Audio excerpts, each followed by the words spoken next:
Almanın üye altın tan, Allada мысық жүр аман. Күн нұры төгіліп тұр жай, жүрекке жылы мекен жай. Үлкен мысық қана боп, ұшмарғау туды ол аман. Үлпілдеген кішкентай, көздері әлі жұмулы.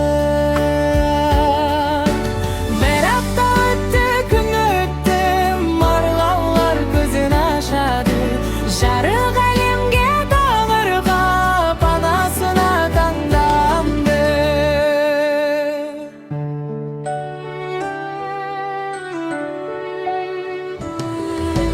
Үшеуі бірге ойнады, жүгіріп домалап тойлады.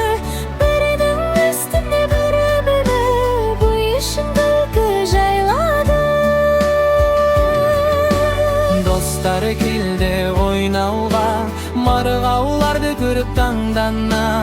Екі марғауды сұрап ап, жүрекке сәл мұң салады.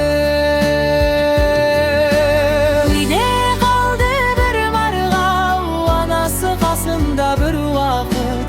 Үй іші тыныш қалғандай, сезіледі бірақ сағыныш.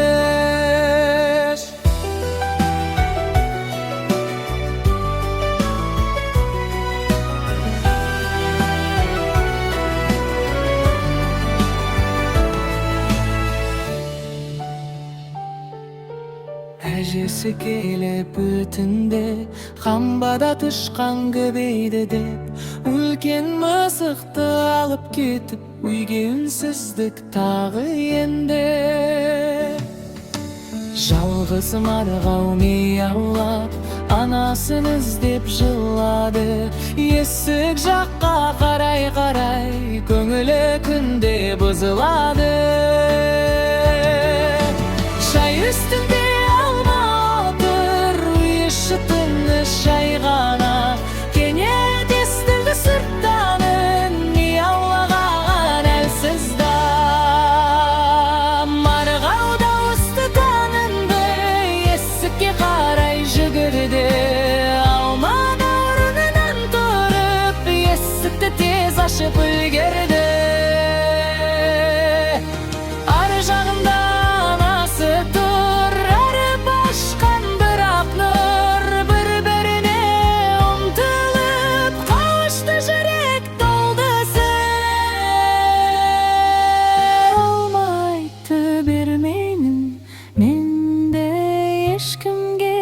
Анасы да басын изейді, ана менен баланы ажыратпауды түсінді.